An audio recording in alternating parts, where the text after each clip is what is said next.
दुर्योधन को बर्खास्त कर दिया, विदुर जी को बर्खास्त कर दिया मंत्री पद से।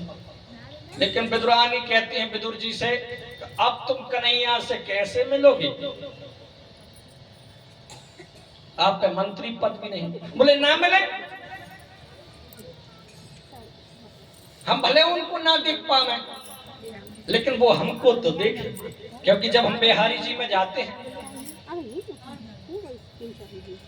बिहारी जी में जब ब्रजवासी जाता है तो उचकता है, भीड़ ज्यादा होती है। तो किसी ने पूछा उचकते क्यों हो, बोले हमें पता है हम उनके दर्शन नहीं कर पाएंगे, भीड़ बहुत ज्यादा है। तो उचकते क्यों, बोले इसलिए उचक रहे हैं, अगर भले हम उनको ना देख पाए वो हमको तो देख ले। अम्मा के भी आदत नहीं होगा, दादी बोलते हैं हमारे तो भले हम ना देख पाए वो तो छलिया है, हमको देख ही लेगा।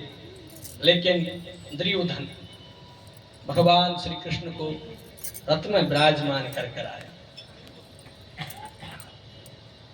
लेकिन भगवान श्री कृष्ण सोचते हैं मेरे काका कहाँ हैं, क्योंकि भाव का भूखा हूं मैं, भाव ही एक सार है, भाव से जो भी भजे उसका बेड़ा पार है। भाव बिन कुछ भी वो देवे मैं कभी लेता नहीं, भाव से एक फूल भी दे वो मुझे स्वीकार है। भगवान अगर आप सोचते होंगे कि पैसे वाले को मिले तो नहीं, आप सोचते होंगे नहीं नहीं भगवान तो बड़ी जाति वालों को मिलेंगे तो नहीं, आप सोचते होंगे नहीं नहीं नहीं जो सुंदर लगता होगा भगवान उसको नहीं नहीं नहीं, मनुष्य कोई मिलते होंगे तो अरे गजेंद्र गजराज, भगवान केवल मन देखते हैं। भाव से एक फूल भी दे, फूल का पर्यायवाची शब्द का है, उसको सुमन कहते हैं। क्या कहते हैं, सुमन। मुझे तो केवल सुंदर मन दे। अगर दान करने से भगवान मिलते तो 1 करोड़पति व्यक्ति जाता और 1 करोड़ 1 2 4 10 20 करोड़ देके भगवान को घर बिठा लेता। नहीं, भगवान तो भाव से मिलते। कैसे भाव से, किस भाव से, जैसे जब ठाकुर जी घर में रहते हैं तो जैसे अपने बेटा की चिंता रहती है, बताओ आज दिन भर से गौ नहाओ नहीं है, कछु खाओ नहीं है, हैं कहाँ गौ हो, उतनी चिंता इसकी होना चाहिए,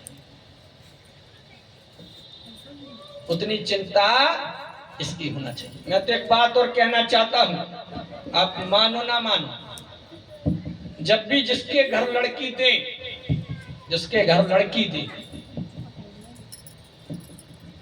तो सबसे पहले उसका घर परिवार बाद में देखो। अगर सब कुछ इकट्ठा देखना है तो उसकी जाके सिंहासन देख लो। क्या देख लो, सिंहासन, पूरे घर का माहौल संस्कार पता चल जाएंगे। जिस घर में लड़की देना है या बहू लाना है, जिस घर से, कुछ मत देखो, उसकी सिंहासन देखने चले जाओ, पूरे घर का माहौल पता चल जाएगा कि कितना सत्संगी है, कितना शाकाहारी है, कितना कितना भगवत प्रेमी है, कितना मलिच्छ है। उसकी सिंहासन देखने चले जाओ। अगर ठाकुर जी काले कलूटे बिल्कुल दिख जाए, अच्छे बढ़िया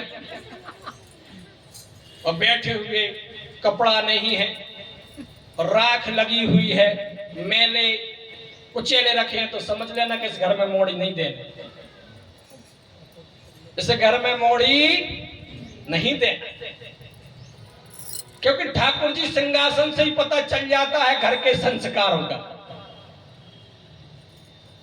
अब तो एक जगह सगाई भाई, केवल उन्हें थाली देखी, बोले इतनी सी थाली में ले आए, सुनो तो नहीं करे आए, इतनी सी थाली में भोजन ले आए, छोटी सी, नमकीन थोड़ी नहीं उसमें, नमकीन नहीं थो, इसलिए हम तो ना ही करे आए।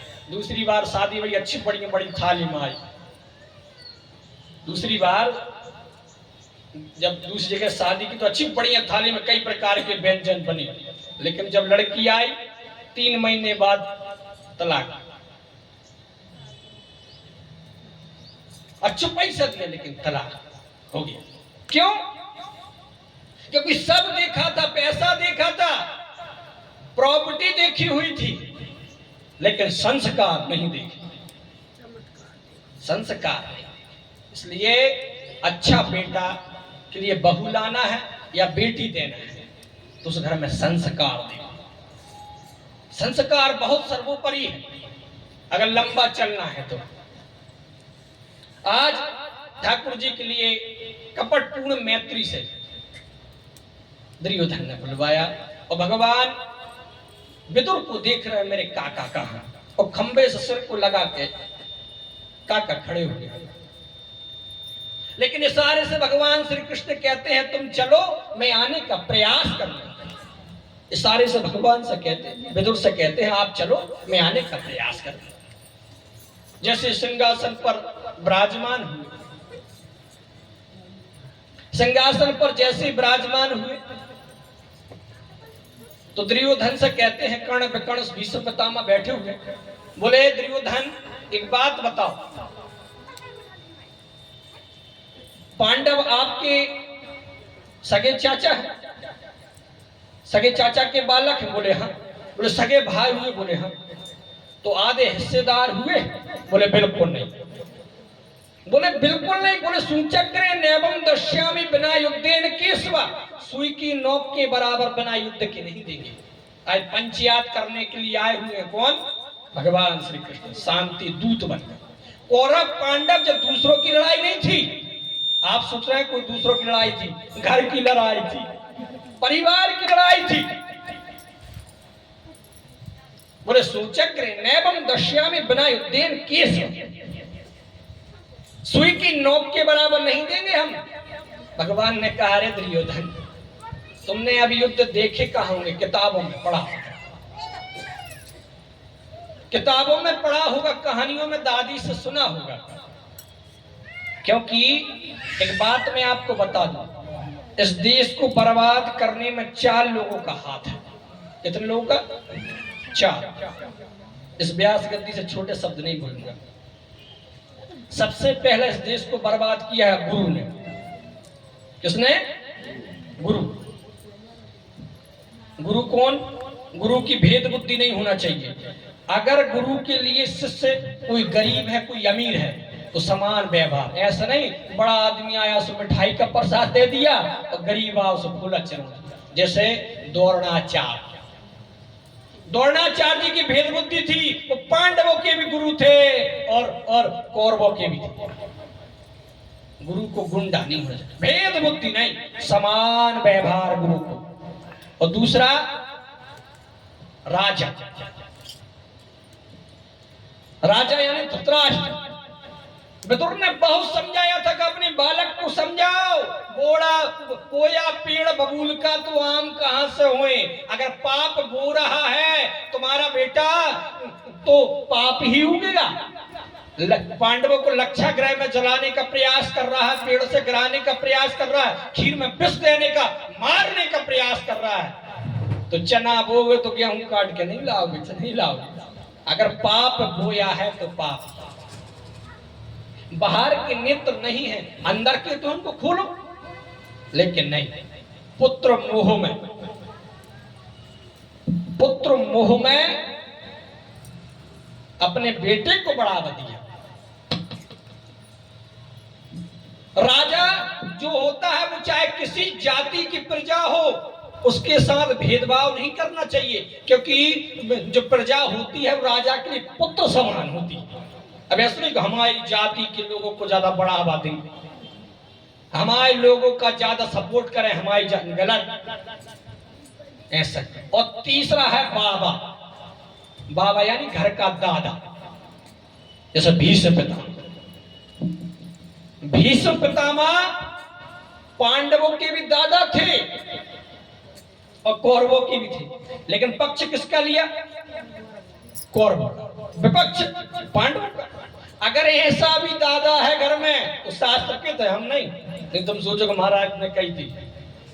अगर ऐसा भी दादा है कि अगर बालक 4 हैं या 5 हैं या 2 हैं, अगर बालक के साथ भेदभाव करते हैं तो रात के अगर सो रहे हो रस्सी डाल के पत्थर बांध के अगर उनको विसर्जन भी कर दो तो पाप नहीं ये तो कर मत दे ही हो।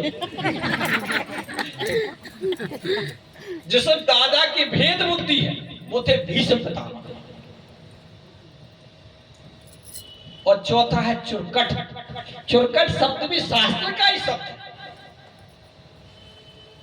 चुरकट जो शब्द है वो शास्त्र, गुंडा और चुरकट ये भी शास्त्र का शब्द है। राजा को कभी कानों का कच्चा नहीं होना चाहिए। जैसे कि धृतराष्ट्र को चुरकट कौन? शकुनी मामा। इतना चुर्र कर दिया, वहां चुर्र कर दिया, दीवार बिगाड़े यारो और घर बिगाड़े सारो। आजकल सारे ससुरों की ज्यादा लोग सलाह लेते हैं। ससुरारी प्यारी भाई जब ते रूप कुटुंब भयो तब ते। जब से ससुरार भाई पूरा कुटुंब ससुरार होगा, सारियां बहन हो गई, सगे भैया तो सारे हो गए, और सगे मम्मी पापा सास ससुर नहीं। इसलिए इस देश को 4 लोगों ने बर्बाद किया है।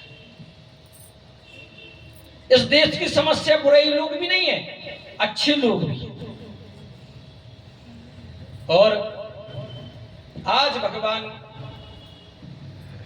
शांति दूत बनकर आए। और एक बात और मैं कहना चाहता हूं, कभी स्थिति आपकी भी बने कभी पंचायत करवाने की, तो जब भी जिसको पंच परमेश्वर बना के लाए तो उनसे फोन पे ही कह देंगे चाय पानी पी के आइयो, चाय पानी पी के आना, यहाँ कुछ नहीं मिलेगा। क्योंकि आप आज कौन से स्वरूप में आ रहे हैं? आज आप पंच परमेश्वर बनकर आ रहे हैं। क्योंकि अन्न का भी प्रभाव होता है, पानी का भी प्रभाव होता है।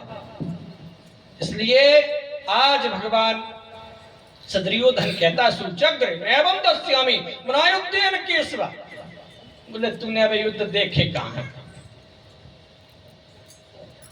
कर्ण पे अरे डांटा, अरे तुम कैसे बोलते हो भगवान श्री कृष्ण के द्वारकाधीश के सामने? ऐसा बोला जाता है क्या? चुप। माफी मांगने लगा दुर्योधन। अरे कन्हैया मैं तो पहले से उतावला उदंड, मुझे क्षमा करो ना। चलो ये वार्तालाप तो अपन बाद में कर लेंगे।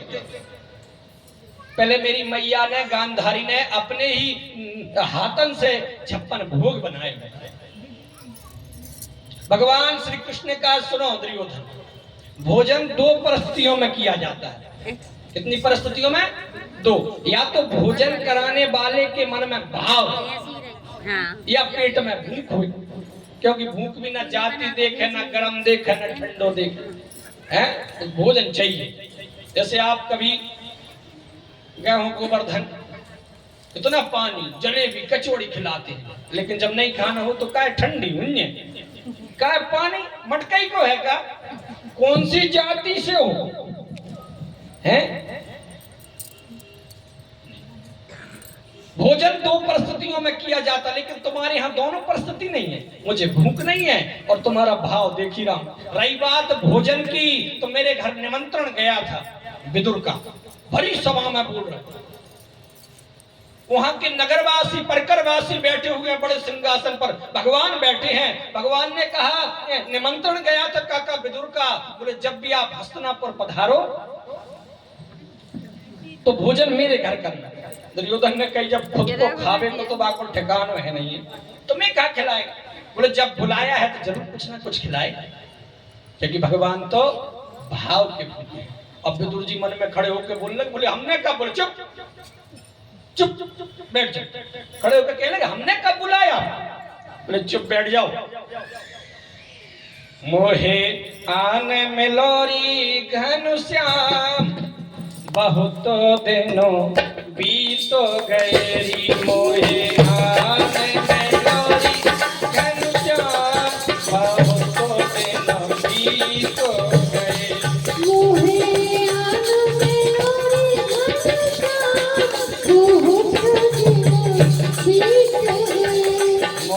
आन मिलोरी घनश्याम, बहुत दिनों बीतो गए।